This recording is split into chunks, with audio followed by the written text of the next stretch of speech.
Les recuerdo que hemos llegado a la parte más importante de nuestro culto de oración, donde nos disponemos completamente en poner nuestra mente y nuestro corazón en la bendita palabra del Señor. Estamos en Hechos capítulos 25 y capítulos 26 y vamos a tomarnos el tiempo de leerlo con calma, los ambos capítulos. La lectura es un poco larga, pero es bueno que podamos leerla aquí todo para no voy a ir versículo por versículo, que usted pueda tener el contexto completo y entonces se le haga mucho más fácil el poder seguirnos. Vamos a leer, oramos y comenzamos. Recuerde que su celular debe estar apagado o en silencio y sus hijos con usted. Lea así la bendita palabra del Señor en Hechos 25, versículo 1, y dice: Llegado pues Festo a la provincia, subió de Cesarea a Jerusalén 3 días después.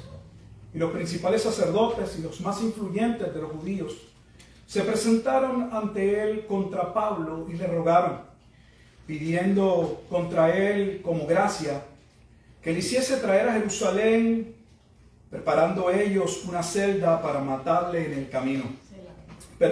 Una celada, no una celda, una celada. O sea, una trama. Habían tramado cómo matarle en el camino. Pero Festo respondió que Pablo estaba custodiado en Cesarea, a donde él mismo partiría en breve. Los que de vosotros puedan, dijo, desciendan conmigo, y si hay algún crimen en este hombre, acúsenle.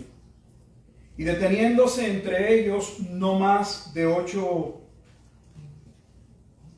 o 10 días, venido a Cesarea, al siguiente día se sentó en el tribunal y mandó que fuese traído Pablo. Cuando éste llegó, lo rodearon los judíos que habían venido de Jerusalén, presentando contra él muchas y graves acusaciones, las cuales no podían probar. Alegando Pablo en su defensa, ni contra la ley de los judíos, ni contra el templo, ni contra César he pecado en nada. Pero Festo, queriendo congraciarse con los judíos, respondiendo a Pablo, dijo: ¿Quieres subir a Jerusalén y allá ser juzgado de estas cosas delante de mí? Pablo dijo: ante el tribunal de César estoy, donde debo ser juzgado. A los judíos no les he hecho ningún agravio, como tú sabes muy bien. Porque si algún agravio o cosa alguna digna de muerte he hecho, no rehúso morir. Pero si nada hay de las cosas que estos me acusan, nadie puede entregarme a ellos, a César, a Pedro. Entonces Festo, habiendo hablado con el consejo, respondió: a César has apelado, a César irás. Pasados algunos días, el rey Agripa y Berenice vinieron a Cesarea para saludar a Festo. Y como estuvieron allí muchos días, Festo expuso al rey la causa de Pablo, diciendo: un hombre ha sido dejado preso por Félix, respecto al cual, cuando fui a Jerusalén, se me presentaron los principales sacerdotes y los ancianos de los judíos, pidiéndome condenación contra él. A esto respondí que no es costumbre de los romanos entregar a alguno a la muerte antes de que el acusado tenga delante a sus acusadores y pueda defenderse de la acusación. Así que, habiendo venido ellos juntos acá, sin ninguna dilación, al día siguiente, sentado en el tribunal, mandé traer al hombre. Y estando presentes los acusadores, ningún cargo presentaron de los que yo sospechaba, sino que tenían contra él ciertas cuestiones acerca de su religión y de un cierto Jesús ya muerto, al que Pablo afirmaba estar vivo. Yo, dudando en cuestión semejante, le pregunté si quería ir a Jerusalén y allá ser juzgado de estas cosas. Mas como Pablo apeló para que se le reservase para el conocimiento de Augusto, mandé que les custodiasen hasta que le enviara yo a César. Entonces Agripa dijo a Festo: yo también quisiera oír a ese hombre. Y él le dijo: mañana le oirás.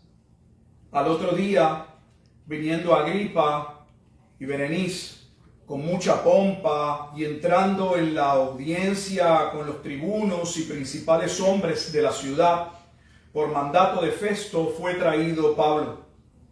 Entonces Festo dijo: Rey Agripa, y todos los varones que estáis aquí juntos con nosotros, aquí tenéis a este hombre, respecto del cual toda la multitud de los judíos me ha demandado en Jerusalén, y aquí, dando voces que no debe vivir más. Pero yo, hallando que ninguna cosa digna de muerte ha hecho, y como él mismo apeló a Augusto, he determinado enviarle a él. Como no tengo cosa cierta que escribir a mi Señor, le he traído ante vosotros, y mayormente ante ti, oh Rey Agripa, para que después de examinarle tenga yo que escribir. Porque me parece fuera de razón enviar un preso y no informar de los cargos que haya en su contra. Entonces Agripa dijo a Pablo: se te permite hablar por ti mismo. Pablo entonces, extendiendo la mano, comenzó así su defensa. Me tengo por dichoso, oh Rey Agripa, de que haya de defenderme hoy delante de ti de todas las cosas de que soy acusado por los judíos, mayormente porque tú conoces todas las costumbres y cuestiones que hay entre los judíos, por lo cual te ruego que me oigas con paciencia. Mi vida, pues, desde mi juventud, la cual desde el principio pasé en mi nación, en Jerusalén, la conocen todos los judíos, los cuales también saben que yo desde el principio, si quieren testificarlo, conforme a la más rigurosa secta de nuestra religión, vivía fariseo. Y ahora, por la esperanza de la promesa que hizo Dios a nuestros padres, soy llamado a juicio. Promesa cuyo cumplimiento esperan que han de alcanzar nuestras 12 tribus, sirviendo constantemente a Dios de día y de noche. Por esta esperanza, oh Rey Agripa, soy acusado por los judíos. ¿Qué? ¿Se juzga entre vosotros cosa increíble que Dios resucite a los muertos? Yo ciertamente había creído mi deber hacer muchas cosas contra el nombre de Jesús de Nazaret, lo cual también hice en Jerusalén. Yo encerré en cárceles a muchos de los santos, habiendo recibido poderes de los principales sacerdotes. Y cuando los mataron, yo di mi voto. Y muchas veces castigándolos en todas las sinagogas, los forcé a blasfemar. Y enfurecido sobremanera contra ellos, los perseguí hasta en las ciudades extranjeras. Ocupado en esto, iba yo a Damasco con poderes y en comisión de los principales sacerdotes. Cuando a mediodía, oh rey, yendo por el camino, vi una luz del cielo que sobrepasaba el resplandor del sol, la cual me rodeó a mí y a los que iban conmigo. Y habiendo caído todos nosotros en tierra, oí una voz que me hablaba y decía en lengua hebrea: Saulo, Saulo, ¿por qué me persigues? Dura cosa te es dar coces contra el aguijón. Yo entonces dije: ¿quién eres, Señor? Y el Señor dijo: yo soy Jesús, a quien tú persigues. Pero levántate y ponte sobre tus pies, porque para esto he aparecido a ti, para ponerte por ministro y testigo de las cosas que has visto, y de aquellas en que me apareceré a ti, librándote de tu pueblo y de los gentiles, a quienes ahora te envío, para que abras sus ojos, para que se conviertan de las tinieblas a la luz y de la potestad de Satanás a Dios, para que reciban por la fe que es en mí perdón de pecados y herencia entre los santificados. Por lo cual, oh rey Agripa, no fui rebelde a la visión celestial, sino que anuncié primeramente a los que están en Damasco y Jerusalén y por toda la tierra de Judea y a los gentiles, que se arrepintiesen y se convirtiesen a Dios, haciendo obras dignas de arrepentimiento. Por causa de esto los judíos, prendiéndome en el templo, intentaron matarme. Pero habiendo obtenido auxilio de Dios, persevero hasta el día de hoy, dando testimonio a pequeños y a grandes, no diciendo nada fuera de las cosas que los profetas y Moisés dijeron que habían de suceder, que el Cristo había de padecer y ser el primero de la resurrección de los muertos, para anunciar luz al pueblo y a los gentiles.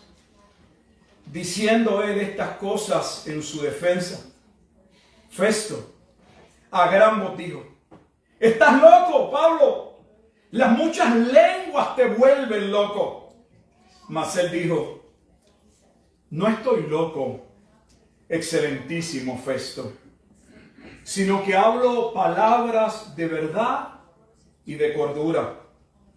Pues el rey sabe estas cosas, delante de quien también hablo con toda confianza, porque no pienso que ignora nada de esto, pues no se ha hecho esto en algún rincón.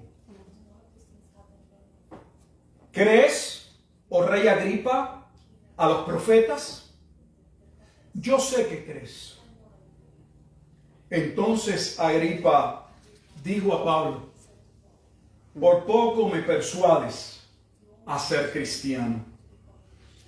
Y Pablo dijo: quisiera Dios que por poco o por mucho, no solamente tú, sino todos los que hoy me oyen, fueseis hechos tales cual yo soy, excepto estas cadenas. Cuando había dicho estas cosas, se levantó el rey y el gobernador y Berenice y los que se habían sentado con ellos. Y cuando se retiraron aparte, hablaban entre sí diciendo: ninguna cosa digna ni de muerte ni de prisión ha hecho este hombre. Y Agripa dijo a Festo: ¿podía este hombre ser puesto en libertad si no hubiera apelado a César? Vamos a orar.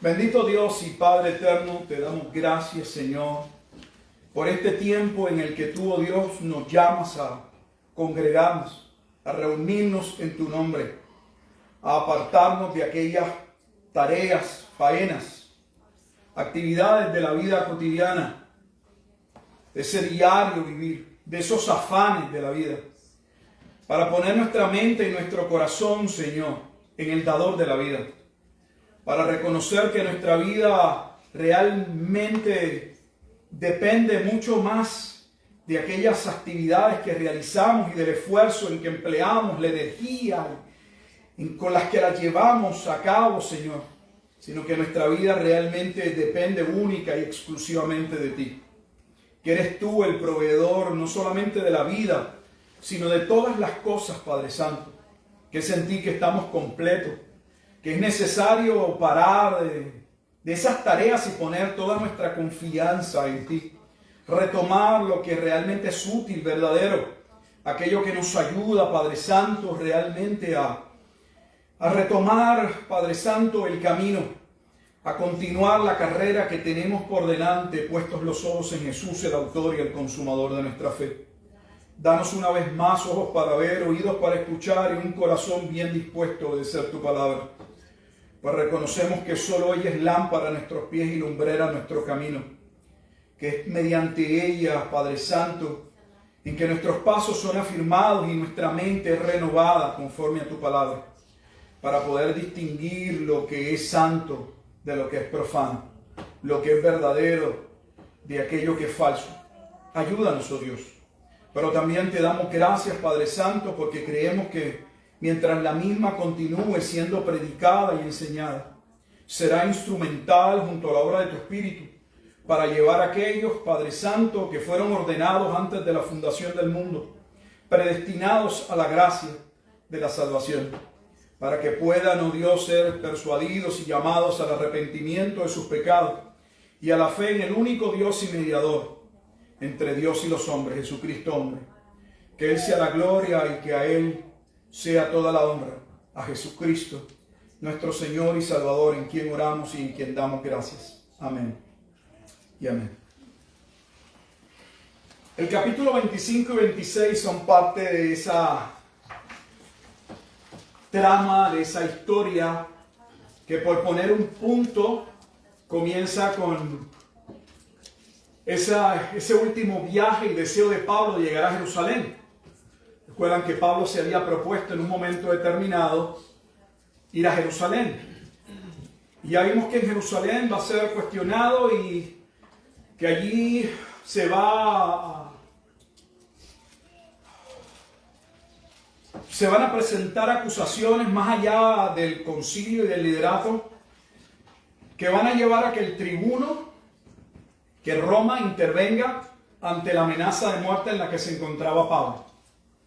Pablo va a pasar del tribuno a ser interrogado por él.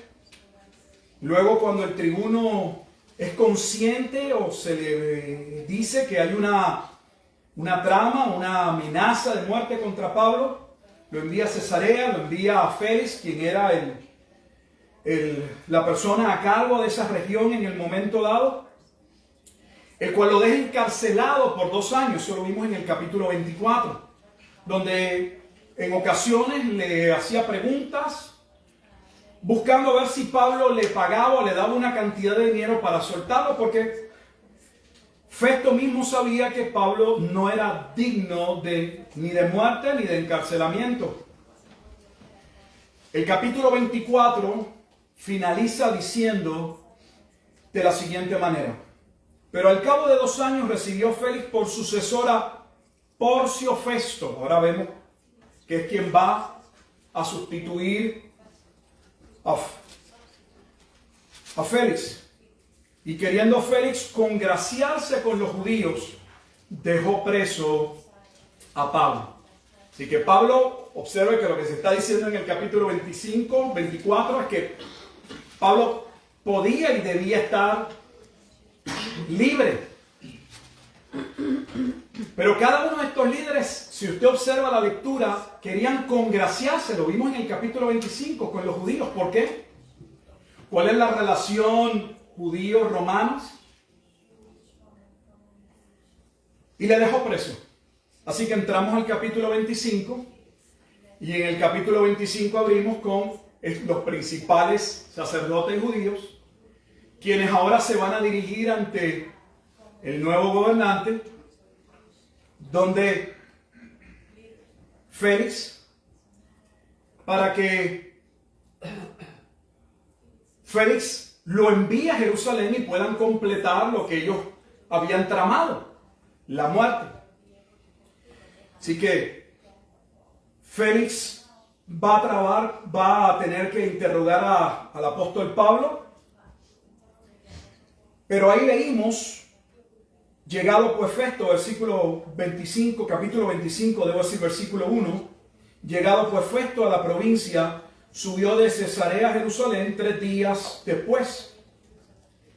Allí se encuentra con los principales sacerdotes, se destaca los más influyentes de los judíos, se presentaron y una vez más la acusación contra el apóstol Pablo, que lo trajesen a Jerusalén. Y la razón es, querían matarle en el camino, lo que no habían podido lograr con el tribuno. Por eso es que el tribuno lo envía a Cesarea y ellos están buscando que de Cesarea lo saquen y lo lleven a Jerusalén y puedan completar el plan que se habían propuesto. Recuerden, una serie de judíos que habían dicho: no vamos a descansar, no vamos a comer hasta que le demos muerte al apóstol Pablo.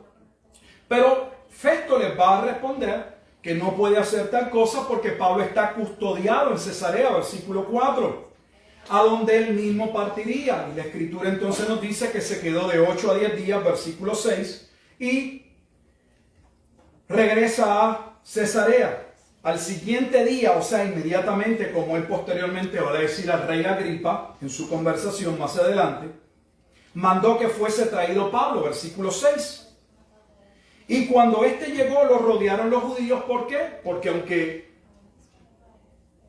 no los complace Festo en mandar a Pablo a Jerusalén, les dice: bueno, yo voy a estar aquí unos días, cuando yo regrese a Cesarea, si ustedes tienen cargos contra él, venga un grupo conmigo, inmediatamente lo sacamos, lo interrogamos y ustedes presenten las acusaciones contra Pablo.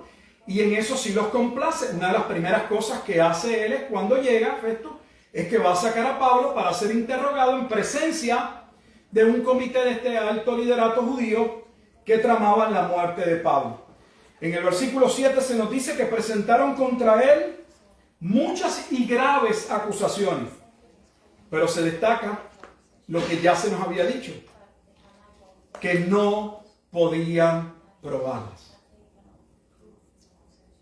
Alegando Pablo en su defensa que él no había violado la ley de los judíos, la acusación que le habían hecho de haber llevado a cabo alguna acción contraria contra el templo, dijo que era falsa, y que tampoco había llevado ninguna acción contra el gobierno romano, en otras palabras, contra César.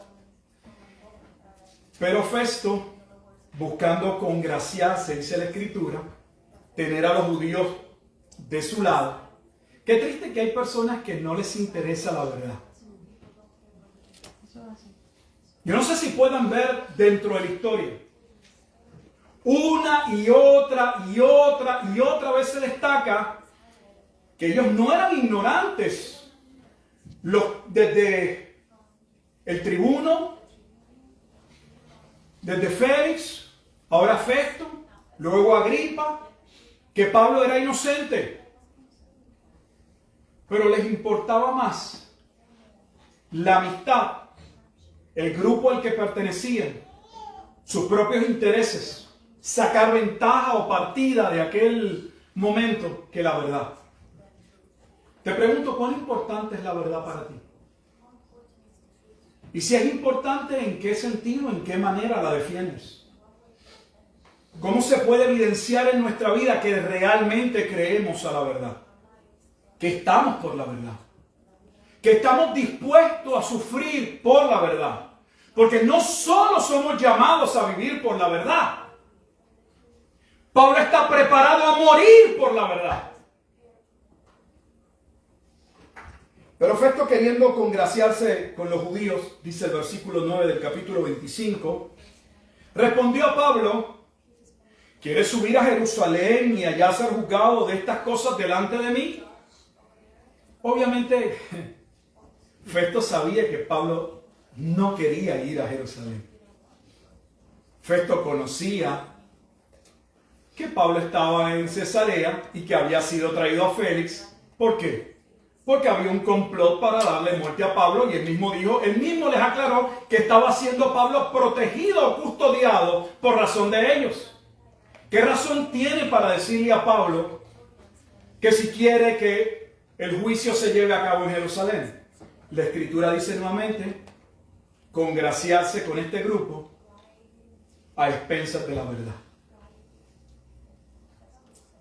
Este momento es importante porque este es el momento en que Pablo va a apelar a César, y esta es la razón por la que se va a cumplir, como ya se había profetizado, en el llamado de Pablo, en Hechos capítulo 9, que Pablo llegaría a presentar el Evangelio, la verdad del Evangelio, ante César. Y lo que estamos viendo simple y sencillamente es los pasos o algunas de las situaciones que acontecieron en la vida de Pablo hasta que se cumplió esa parte de la Escritura. Pero observe que en la lectura que dimos del capítulo 25, especialmente en el capítulo 26, aunque esto se ha dado en un periodo corto de tiempo luego de la ascensión de Jesucristo, a quien Pablo claramente predica como vivo, y Pablo reconoce que la verdadera razón por la que está preso es por el testimonio de Cristo. Porque él afirma que él no estaba violando el Antiguo Testamento, todo lo contrario. Que lo que él creía era el cumplimiento de lo que los profetas habían dicho, lo que muestra la conexión entre el Antiguo Testamento y el Nuevo Testamento, y que no se puede interpretar el Nuevo Testamento sin la base o el contexto del Antiguo Testamento.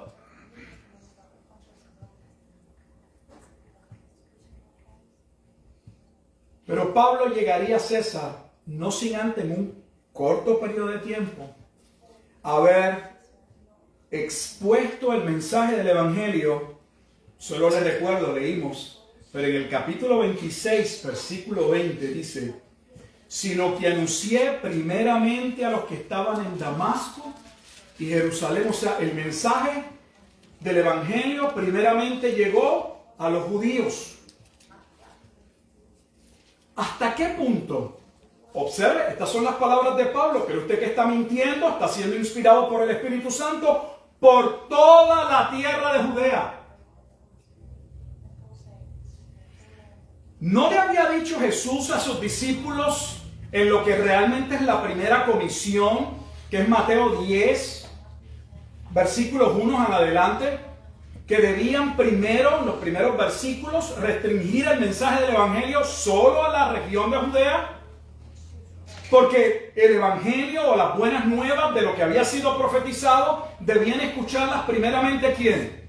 Los judíos. Y Pablo dice que en ese tiempo no solamente le había dado el tiempo de predicar primeramente a los judíos, sino también que había llevado el mensaje a los gentiles. Pero ¿por qué razón había llegado el mensaje a los gentiles? ¿Porque le había dado tiempo de más? No, porque la Escritura dice que Jesús le dijo a sus discípulos en Mateo capítulo 10, versículo 23, que ellos no acabarían de recorrer todas las ciudades de Judea cuando verían venir la venida del Hijo del Hombre en las nubes. Entonces, ¿por qué Pablo es llamado a los gentiles? Pablo es llamado a los gentiles porque antes del juicio de la venida del Hijo del Hombre en las nubes, había sido profetizado por Moisés en Deuteronomio capítulo 32, en el cántico profético, que ya que el pueblo rechazaría la roca, y la roca es Cristo sobre la cual sería fundada la iglesia, Mateo 16, 18, Él les provocaría celos con una nación insensata, con un pueblo que no le conocía. Y Pablo dice que su llamado, su ministerio, era el cumplimiento de lo que Dios le había revelado a Moisés. Es triste que muchos no ven la conexión.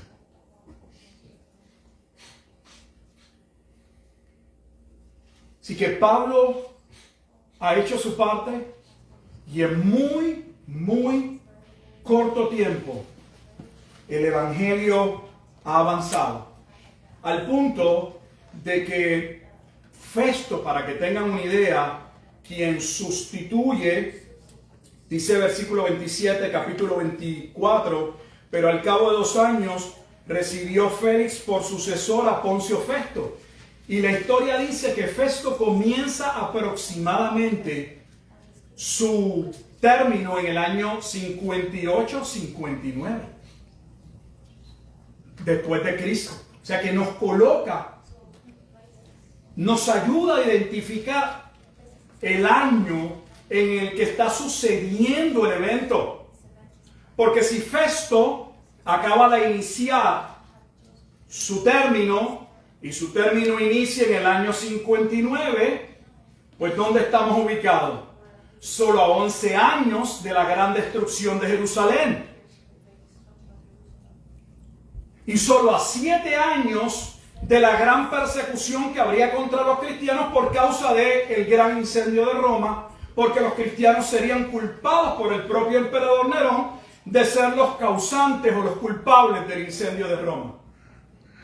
Del año 64 al año 66 hay una gran persecución que no se da por razón de la fe cristiana, sino por razón, una vez más, de que los creyentes o los del camino van a ser responsables o acusados del gran incendio de Roma. Así que Pablo apela a César. En todo lo que estamos viendo, más allá de la historia, se está cumpliendo ante nosotros la Escritura. Desde el llamado de Pablo, que llegaría a César, ahora estamos viendo cómo es que va a llegar a César. ¿Cómo Pablo pudiera llegar? ¿Por qué César escucharía a Pablo? ¿Ustedes creen que el emperador tenía tiempo para que un hombre de los judíos fuera a contarle la historia de su religión o de su secta? Pero estamos viendo cómo la palabra de Dios se cumple, cómo Dios controla la historia, cómo lo que Dios se propone lo alcanza. No hay ningún evento en la historia que Dios haya dicho que va a acontecer y que algo haya sucedido que lo entorpezca. No existe. Y usted dirá, pastor, ¿cuál es la relevancia de ello? Podemos descansar en los planes de Dios. No solamente Dios es sabio en lo que hace, nunca falla en lo que hace. Entonces, si ese es el testimonio del Dios que servimos, ¿por qué nos atribulamos tanto? A veces leemos esos momentos en la vida de los discípulos donde Jesús mismo los reprendió. ¡Hombre de poca fe! Pero esos momentos los tenemos todos nosotros. En momentos dados nos encontramos en la barca como los discípulos y nos preguntamos por qué el maestro duerme. ¿No se da cuenta que yo aquí perezco? Pero el hecho de que el Señor esté en la barca, aunque a nuestro juicio pudiera ser algo más, es garantía de que la barca no puede ser anegada y hundirse. Así que Pablo apela a César, pero en el transcurso de esto, donde Pablo ya ha identificado que él sabe que él no es culpable de ningún agravio, y se lo hace saber a Festo. No es que Festo llegue a la conclusión, Pablo se lo dice de antemano. Pablo le dice al gobernador, tú sabes que yo no soy culpable de nada. Versículo 10, Pablo dijo, ante el tribunal de César estoy, donde debo ser juzgado. ¿Por qué Pablo dice donde debo ser juzgado? Porque literalmente Pablo sabía que allí debía llegar. Hay personas que usan estos pasajes para decir, y lo hemos hablado en otras ocasiones, porque todo lo interpretan no a la luz de la Escritura, sino a la luz de su propio razonamiento y piensan, bueno, Pablo tenía un tremendo ministerio, pudo haber sido claramente libre. De hecho, el capítulo 26 finaliza diciendo que el propio Agripa II dice finalmente el rey, si este hombre no hubiese solicitado audiencia ante César, pudo haber sido puesto en libertad. ¿Por qué Pablo no busca su libertad? Porque la verdadera libertad, hermano, no es ausencia de conflictos. Decimos muy fácil con nuestra boca que la verdad es Cristo. Pero vivir esa verdad implica mucho más allá que conocimiento.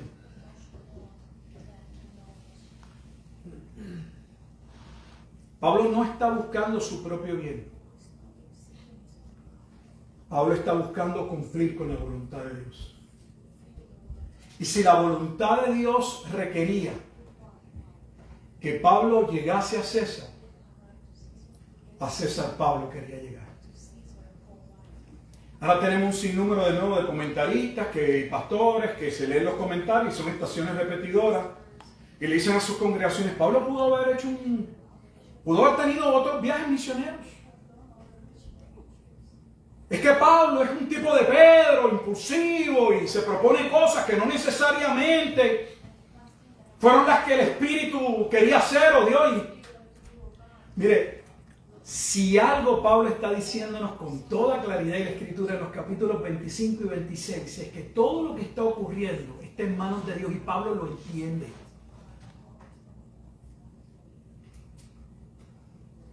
Es como en Filipenses. Pablo sabe que debe glorificar a Dios en todo y que eso incluye en su muerte. ¿Cómo determinamos nosotros lo que es la voluntad de Dios? Determinamos lo que es la voluntad de Dios, aquello que nos aleja de lo que nosotros creemos que son conflictos o situaciones. Esa es la manera de determinar lo que es correcto.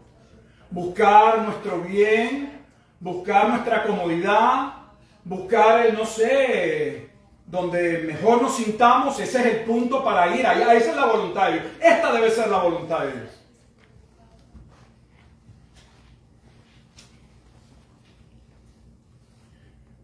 Pablo le va a decir a Festo, tú sabes que yo no he violado la ley. Pero Pablo le dice en el versículo 11 del capítulo 25, si hubiese violado la ley, que no la he violado, estoy dispuesto a morir. Pablo reconoce que el que hace el mal debe pagar. Lo que Pablo ve injusto es que él pague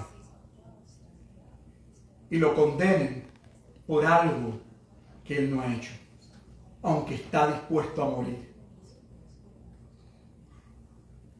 A César apela. Festo entra en consejo y lo que le va a decir, ¿sabes qué? A César has apelado, a César irá. Pero en ese proceso va a llegar Agripa. Este es Agripa II. Algunos dicen que el nieto es el bisnieto de Herodes el Grande. No era un judío, por eso Pablo no se dirige como judío, pero reconoce que conoce la ley. ¿Por qué? Porque la profecía de Génesis capítulo 49, de que en el momento en que aparecería el Mesías, el pueblo sería gobernado por un rey, el pueblo de Judá tendría un rey, pero no sería un rey de sangre judía, comienza con Herodes el Grande. Herodes el Grande era de una región que se llamaba Idumea, y la razón para que tenga la explicación de por qué algunos les reconocen, y usted va a escuchar aún el libro, que Herodes era judío, es porque en el tiempo intertestamentario, en ese periodo entre el libro de Malaquías y el libro de los Hechos, dentro de esos años que no hay voz profética y que no tenemos libros reconocidos como divinamente inspirados, no que no hayan libros que narren parte de la historia, en ese periodo sucede que cuando se da la rebelión de los macabeos contra los griegos, en todo ese periodo que se va a dar,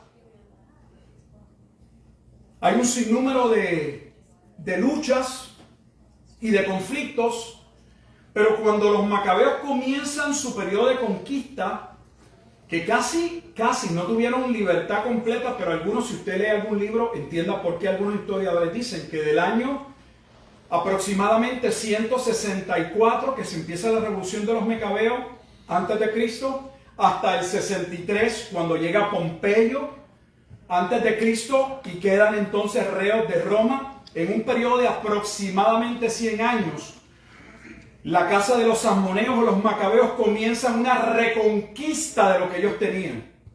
Y uno de los pueblos que ellos someten y los obligan a judaizarse es a los idumeos.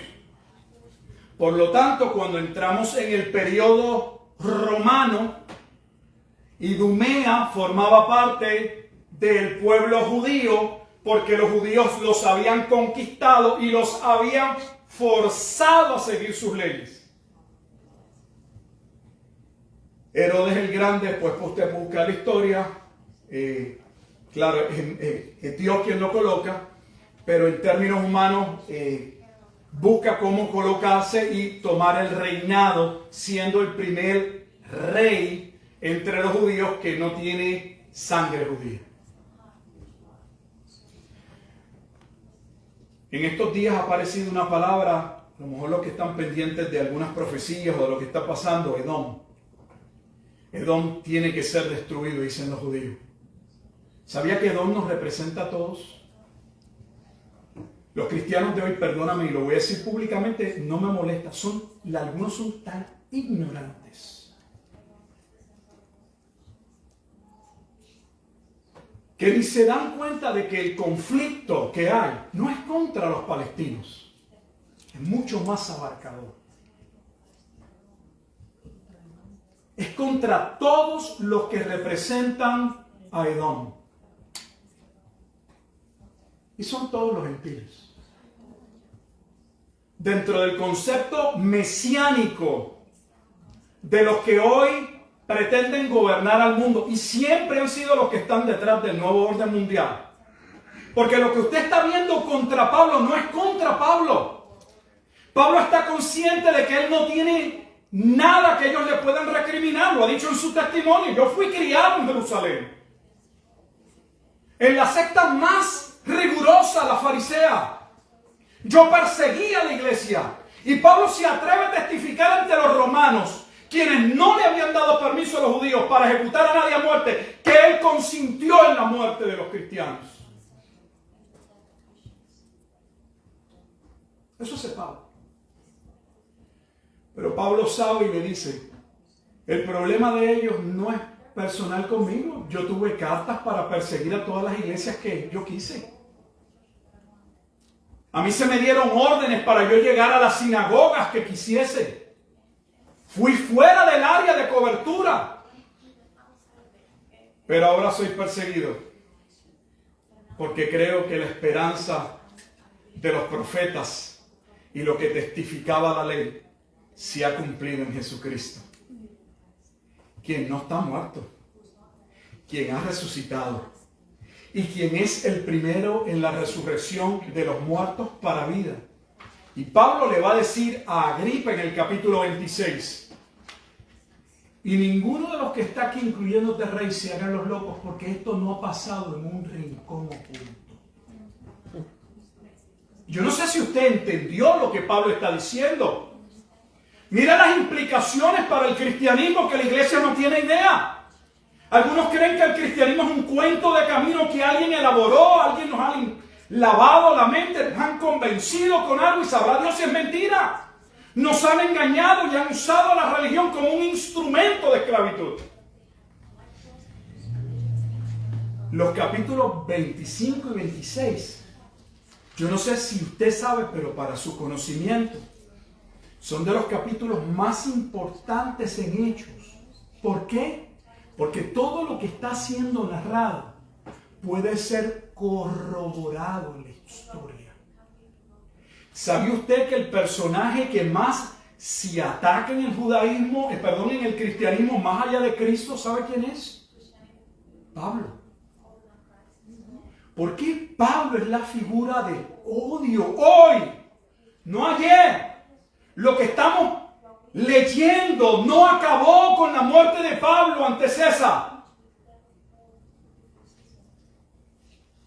Muchos judíos acusan y continúan acusando a Pablo de ser el creador de la secta judía, el camino, el cristianismo, que según su interpretación de la historia los ha mantenido marginados, los persiguió, porque ninguno de ellos va a reconocer su pecado. Oiga, los judíos, ellos nunca hablan de su pecado, ellos nunca han adorado a un falso Dios. Los idólatras son otros. Pobrecitos de nosotros. Esos cristianos nos han masacrado a través de la historia. Con todo respeto, váyanse con ese cuento por otro lado. Eso no lo soporta la historia, ellos lo saben. Les pueden tomar algunos pastores de tontos, pero no a todos. La evidencia está escrita. Y uno de los testimonios más importantes de la veracidad del cristianismo, ¿sabe usted qué es Pablo? ¿Sabe que algunas personas han llegado apologéticamente en debates a poder demostrar la resurrección de Cristo? No porque la Biblia lo plantee, sino porque el testimonio de Pablo está en la historia y es la única razón creíble, lógica, psicológica de por qué Pablo estuvo dispuesto a morir. Porque como le dijo a Agripa, yo no pude ser rebelde a la visión. Pablo no dice solo que Dios se le apareció en el camino a Damasco y que desde Damasco intentó hablar. Observen que cuando habla de su evangelio, de su intento de comunicar el evangelio, no sé si usted se pregunta, ¿y por qué dice que por Damasco y Jerusalén? Porque fue en Damasco donde Jesús se le aparece en el camino. Y Pablo dice, desde el momento en que Cristo se me apareció, desde ese mismo momento en que por la gracia de Dios pude reconocer que era el Señor, que estaba equivocado, desde ese momento empecé a pregonar a Jesucristo. Y usted y yo hablamos de Cristo. ¿Sabe que hay creyentes que llevan toda su vida y si usted le pregunta cuántas personas le has testificado de Cristo? Intencionalmente. Que usted se haya propuesto, Señor, dame la oportunidad, dame el tiempo para poder hablarle a alguien de su necesidad de Cristo. ¿Sabe que hay un cristianismo que no le habla a nadie de Cristo? Que ser cristiano es cuestión de venir a una reunión y de participar de un culto, de una membresía en una iglesia local.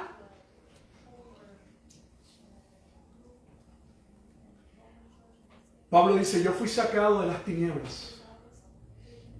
No sabía que era reo de Satanás. Y fui llamado a testificar de la luz de Cristo. Hermano, la única luz que puede ver nuestro mundo, la única luz que tiene tu familia, la única luz que puede tener tu comunidad, es la luz del Evangelio de Cristo. Y esa luz tiene que evidenciarse en nuestra vida, en nuestra manera de vivir, en todo, en nuestro deseo sincero de hablarles. No los podemos forzar a ser cristianos, pero tenemos que testificarles de Cristo. Si estás aquí, te guste o no te guste, y no estás en Cristo, estás muerto. Según lo que acabamos de leer, tienes a alguien que te controla, aunque tú crees que eres libre. Dice que eres reo de Satanás. Que eres un hijo de ira, conforme Efesios capítulo 2, versículo 1 al 3. Que estás en tinieblas, aunque te has acostumbrado a tus tinieblas y crees que andas en luz. Que el único que puede liberarte como a Pablo de esa locura en la que vivimos, de esa convicción insensata que nos mueve a vivir creyendo que estamos bien como Pablo, es Cristo. Contra Dios hemos pecado y a la vez solo Él puede salvarnos.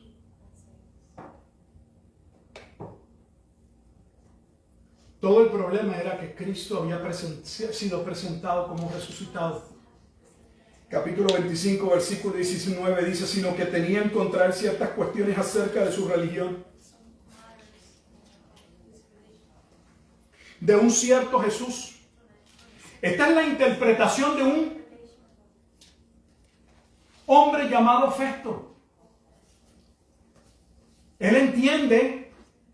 La narración dice que él tenía en su mente algunos cargos de lo que tal vez Pablo pudo haber hecho, pero claramente dice el versículo 18 que lo que él sospechaba que podía ser la razón real del agravio, del mal de Pablo, no era. Dice, es que ellos tienen unas ciertas cuestiones acerca de su religión y el problema de la religión principal tiene un nombre. Jesucristo. ¿Sabía que el ataque en términos de concepto trinitario no es sobre Dios el Padre ni sobre el Espíritu Santo? El ataque es la persona de Jesucristo. ¿Quién es Jesucristo? ¿Es el Hijo de Dios? ¿Es el Cordero Inmolado? ¿Es realmente, como él mismo aseveró en Juan 14:6, el único camino? ¿Es cierto que solo a través de él podemos ser reconciliados con Dios? Pablo está claro de que el problema era un problema teológico igual que lo podía reconocer Festo ante Agripa. Lo que a Agripa le va a llamar la atención y le va a decir, ese es el capítulo 26, yo quisiera escuchar a ese hombre.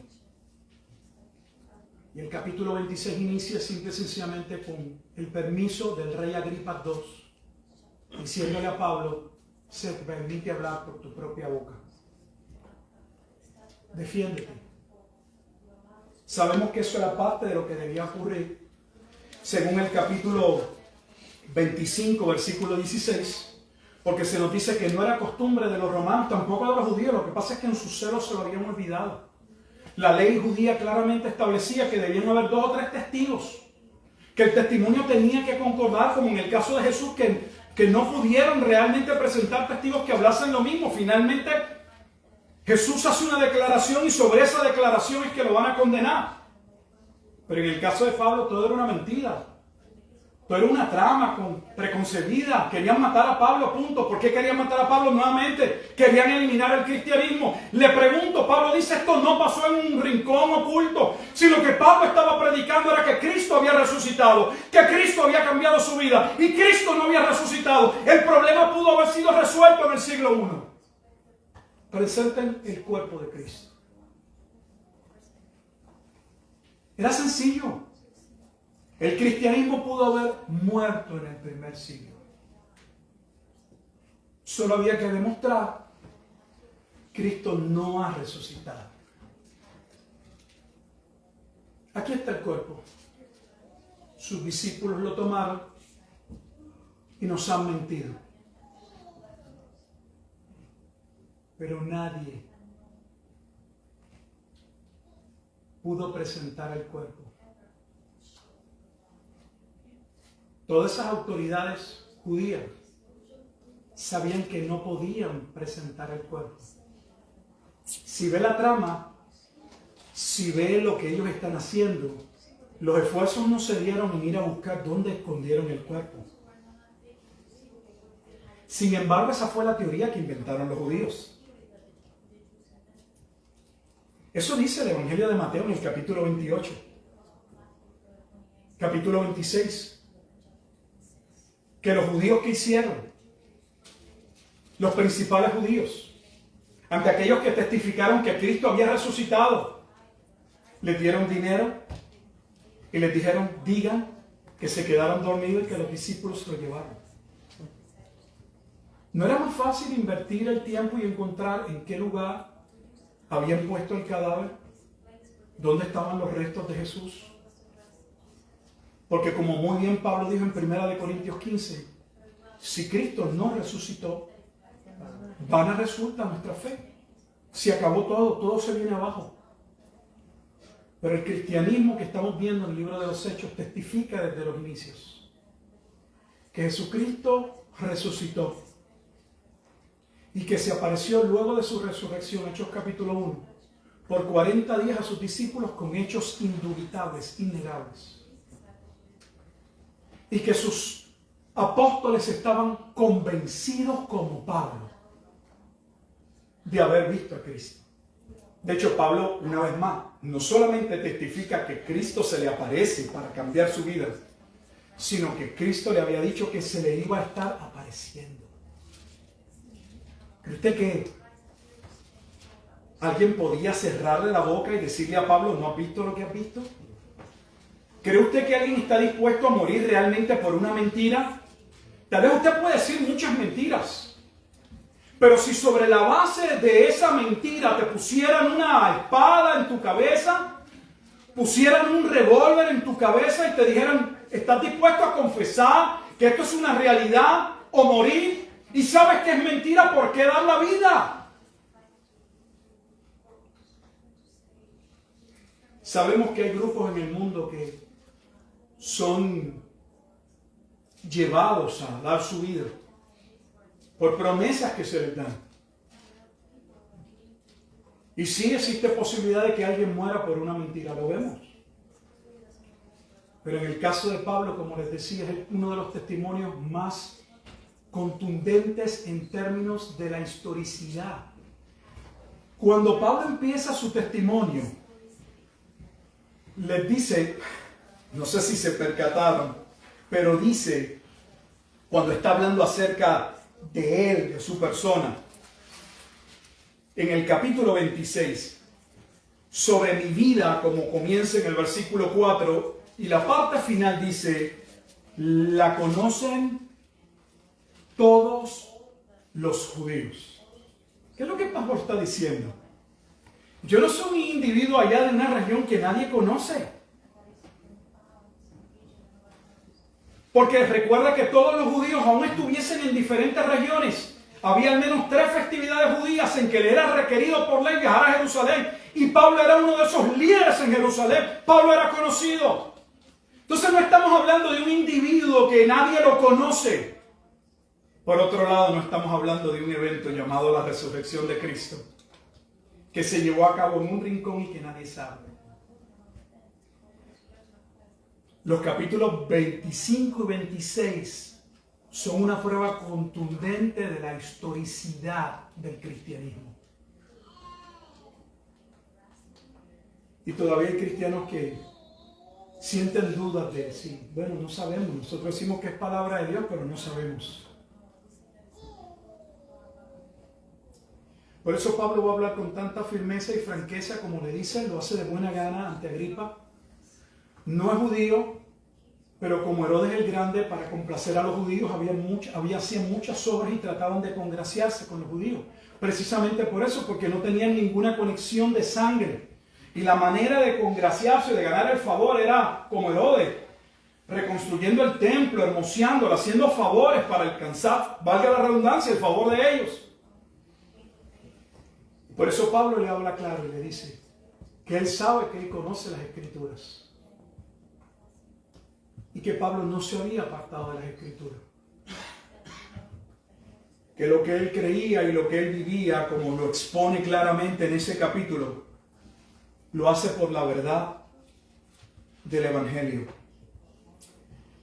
Voy a terminar, pero por lo menos permítame en el versículo 18. 16, 17 y 18 y llevarlo al 18, algo que creo es muchas cosas importantes, pero mira el testimonio de Pablo de su ministerio. ¿Por qué es tan importante el ministerio de Pablo? ¿Y dónde lo vincula? ¿Dónde lo une? Dice el versículo 16, pero levántate y ponte sobre tus pies. Recuerde que Pablo había caído en la visión con todo que al piso. Y Dios manda a Pablo a que se pare. Porque para esto ha parecido a ti. O sea, Dios tiene un propósito con Pablo. Dice, para ponerte por ministro y testigo de las cosas que has visto. Pablo no se llamó, los verdaderos hombres de Dios no se llaman, son llamados por Dios. Y de aquellas cosas que me apareceré a ti, o sea, todavía hay cosas que yo voy a estar hablando contigo para que entiendas. Y Dios le dice, te voy a librar de tu pueblo y de los gentiles. A quienes ahora te envío. Porque Pablo marca el punto del cumplimiento de Deuteronomio 32, 29. Del momento en que Dios comenzaría a provocar a celos al pueblo antes del juicio de la destrucción del templo. Pablo era ese ministro principal, llamado a cumplir esa profecía que estaba en el Antiguo Testamento. Ahora viene la parte importante. Para que abra sus ojos, para que se conviertan de las tinieblas a la luz y de la potestad de Satanás a Dios, para que reciban por la fe que es en mí perdón de pecados y herencia entre los santificados. Pablo no está diciendo que él tiene el poder de abrirle los ojos a alguien. Usted y yo no tenemos el poder de abrirle los ojos a alguien. Pero ese poder sí reside en el decreto de Dios y en la predicación fiel de la palabra de Dios. No espere que nadie venga a la luz. Escúcheme bien. Ya vamos a terminar. No espere que nadie venga a la luz, entiéndase su papá, su mamá, su amiga, su tío, su hijo, si usted no los expone a la predicación de la palabra. Si usted solo se dedica a orar y en su pensamiento, ay Señor, si tú trajeras a salvación a mi hijo, a mi hija, pero usted no les habla la palabra de Dios, usted está incumpliendo con lo que la Biblia enseña. Tienen que ser expuestos a la palabra. Y la Escritura dice que Dios llamó a Pablo a exponer esa palabra, especialmente a los gentiles. Porque es por medio de esa palabra que ellos se convierten, por la obra que hace el Espíritu Santo, quien los saca de la esclavitud o de la potestad de Satanás y los trae a Dios por virtud de la gracia. Para que reciban por la fe, no por las obras, por la fe en Cristo, el perdón de los pecados y la herencia de los santificados. ¿Sabe que alguien podría culpar a Pablo de estar citando mal la Escritura o de alguna manera atribuirse algo que no le corresponde a él? ¿Sabe que Pablo está citando la Escritura? Eso que estamos viendo de abrir los ojos y de todo lo que allí se expone es lo que Dios había hablado por medio de Isaías. Vaya conmigo a Isaías capítulo 42. Ya estamos a ley. Isaías. Este es un profeta que ya habíamos hablado de él, así que lo que vamos a hacer es parte de lo que ya habíamos en un momento identificado, hablado. Vamos al capítulo 42.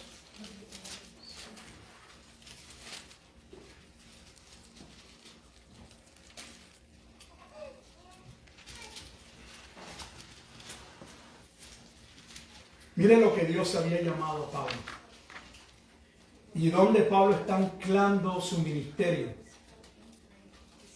Capítulo 42 de Isaías, versículo 1 lee: He aquí mi siervo, yo le sostendré, mi escogido, en quien mi alma tiene contentamiento. He puesto sobre él mi espíritu, él traerá justicia a las naciones. Eso es exactamente lo que sucede en el bautismo. Es la voz que sale desciende, se oye del cielo. Este es mi hijo en el cual tengo complacencia, su espíritu que reposa sobre él. Isaías 42:1 es lo que sucede en el bautismo de Jesús. Sigo. No gritará ni alzará su voz, ni la hará oír en las calles. No quebrará la caña cascada, ni apagará el pábilo que humeare.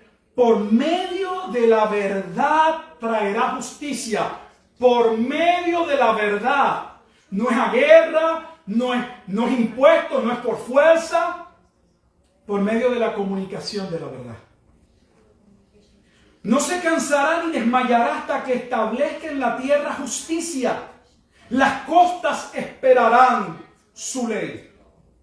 Así dice Jehová Dios, creador de los cielos y el que los despliega, el que extiende la tierra y sus productos, el que da aliento al pueblo que mora sobre ella y espíritu a los que por ella andan. Y ahora viene la parte importante. Yo, Jehová, te he llamado en justicia y te sostendré por la mano, te guardaré y te pondré por pacto al pueblo. Ese es el nuevo pacto. Por luz.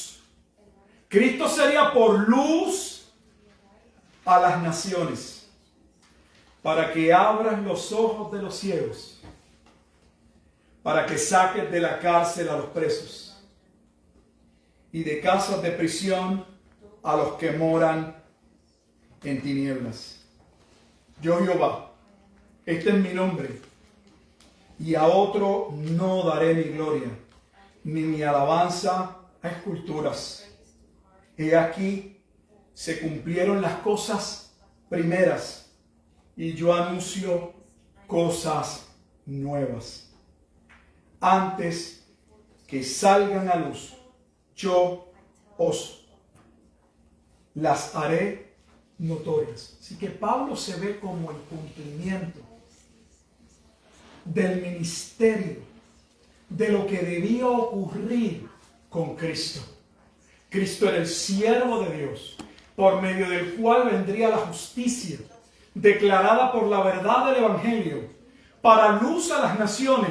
Pero Pablo está diciendo, ¿cómo ha de llegar esa luz? Romanos capítulo 10. ¿Cómo creerán si no hay quien les predique? Y Pablo está viendo su ministerio como el cumplimiento de esa luz del Evangelio llegando a los gentiles. Mire el capítulo 49, Isaías 49,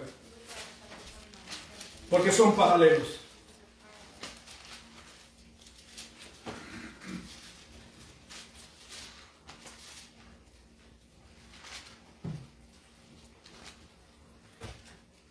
En ese capítulo 49 voy a leer versículo 5. Está hablando del siervo de Jehová. Dice: ahora pues, dice Jehová, el que me formó desde el vientre para ser su siervo. El que me formó desde el vientre. Recuerda que Pablo creía, y no estoy diciendo que esto represente a Pablo, es a Cristo, pero Pablo también reconoce que Dios lo llamó desde el vientre de su madre, en la carta a los Gálatas, para hacer volver a él a Jacob, de quien está hablando es de Cristo. Él haría volver a Jacob. Recuerde que Jacob es ¿quién? Israel. Y para congregarle a Israel, porque estimado seré en los ojos de Jehová, y el Dios mío será mi fuerza. Dice: poco es para mí que tú seas mi siervo, para levantar las tribus de Jacob, y para que restaures el remanente de Israel. También te di, escuche, también te di, no solamente para el remanente de Israel, también te di, 700 años antes de Cristo, también te di por luz de las naciones, para que seas mi salvación hasta lo postrero de la tierra. Entonces, Isaías claramente, que Pablo lo está usando como base, había afirmado que la salvación descansa en Cristo, el Cristo que Pablo había predicado, el Cristo que Pablo dice debía ser humillado, encarcelado, muerto y resucitado. El Cristo que él proclamaba, como claramente lo reconocen las autoridades, como vivo, y que solo en él hay salvación. El Cristo que se le había aparecido en el camino a Damasco, para llamarlo principalmente al ministerio, de que esa luz o esa verdad del Evangelio, profetizada por los profetas y en Moisés, llegase no solamente al oído y al conocimiento de los judíos, sino también a aquellas naciones entre los gentiles, a los cuales Pablo sería enviado a evangelizar. Y eso es lo que está ocurriendo en el ministerio de Pablo. Y eso es lo que lo va a llevar finalmente al hombre más importante en términos humanos de su siglo, el César, el más alto cargo funcionario de lo que algunos catalogan el más grande imperio, el Imperio Romano. Entonces, el cristianismo es una realidad. Es imposible que alguien afirme que el cristianismo no es histórico. Por eso usted va a ver que hay personas que separan la parte histórica de la parte religiosa, porque realmente no pueden atacar la parte histórica, aunque hay quienes la atacan. En lo que pueden diferir es en la interpretación, en el significado de lo que ocurrió históricamente hablando. Hay judíos hoy que afirman que Pablo es el problema de todo lo que está sucediendo, porque él fue usado por los fariseos para crear una secta y destruir al propio pueblo. Y de ahí se crea el monstruo llamado cristianismo, quienes los han perseguido. Pero según Pablo, o según la Escritura, lo que está aconteciendo es todo lo contrario. No es un grupo que alguien creó, es el cumplimiento de lo que Dios afirmó en el Antiguo Testamento. Que la razón por la que ha perseverado no es por un hombre llamado Pablo, sino porque representa aquella asamblea o aquella congregación que serían salvos por mi siervo el Mesías, quien no obligaría a nadie ni torcería el brazo de nadie para que viniese a la fe, sino que la verdad del Evangelio sería comunicada y muchos serían atraídos a él, a la luz no solo de los judíos, sino de los gentiles, a los que ahora Pablo también, por medio de este arresto, va a poder compartir ese evangelio en las más altas esferas de lo que era el imperio de su tiempo. Dios nos ayude a poder mantenernos en el evangelio, a poder reconocer que lo que estamos leyendo es verdad, no es falsedad, no nos han lavado el cerebro, no han falsificado cartas. Los personajes aparecen en la historia. Festo lo puede buscar, está en la historia. Todo lo que acabamos de leer, si usted se busca, luego vaya a su casa y hágalo. Puede ver cuándo reinó Festo. Aparece, la data está ahí. Pero si usted no la conoce, el mundo le va a decir que usted es un ignorante, que alguien ha engañado y que usted sigue algo que usted cree por fe, pero que es una fe ciega. Pablo no dio su vida por una fe ciega. Nadie le había lavado el cerebro. No se cayó porque tropezó. Cayó al suelo. Porque cuando Dios trae salvación, Él no quita del lugar de arrogancia en el que nos encontramos por causa de nuestra soberbia y nuestro egoísmo. Y para salvarnos tiene que humillarnos y mostrarse que Él es el Rey. Y Pablo estaba convencido de que Cristo era el Señor. Y que no sirve de nada dar cosas contra el aguijón. Si usted no ha creído la verdad del Evangelio y está aquí o escuchará esto posteriormente, le recuerdo cómo Pablo termina ante Agripa. Dios llama a todos los hombres en todo lugar a que se arrepientan de sus pecados y crean en Jesucristo. Porque únicamente por medio de la fe en Él hay salvación. Dios nos ayude. Bendito Dios y Padre eterno, te alabamos, te damos gracias por tu bendita palabra, por tu eterno consejo.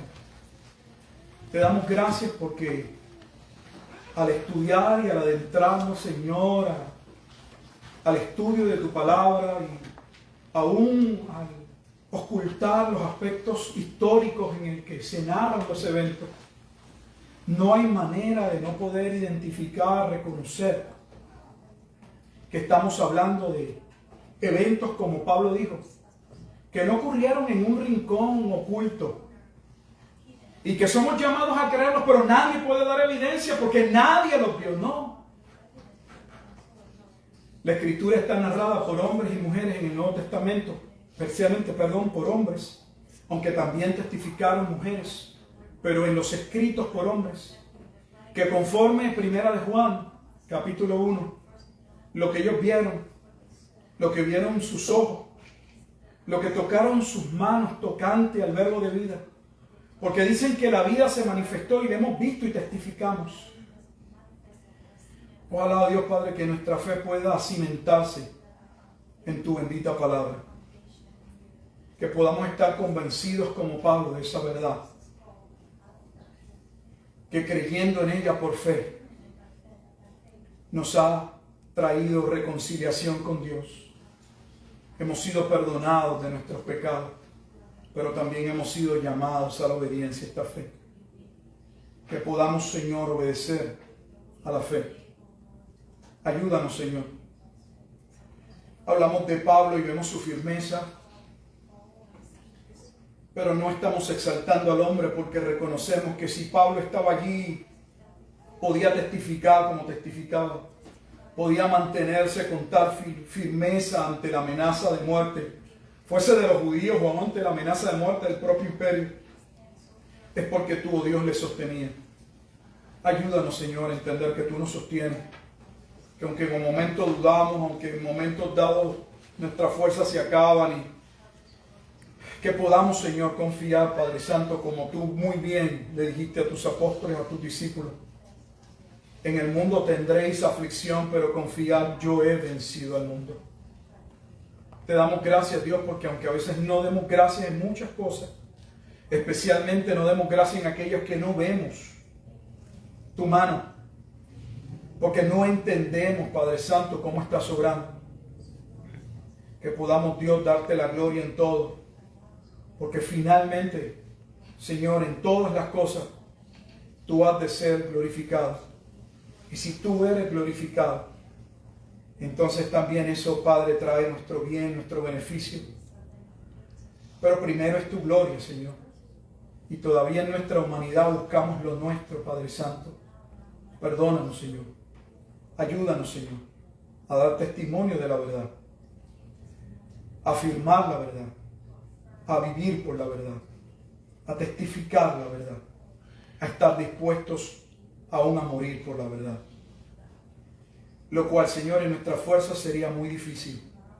Sosténnos para que, como nuestro hermano Pablo, podamos nosotros también permanecer firmes para testimonio y gloria no nuestra, sino de tu nombre. Es en Cristo Jesús en quien oramos y en quien damos gracias. Amén. Amén.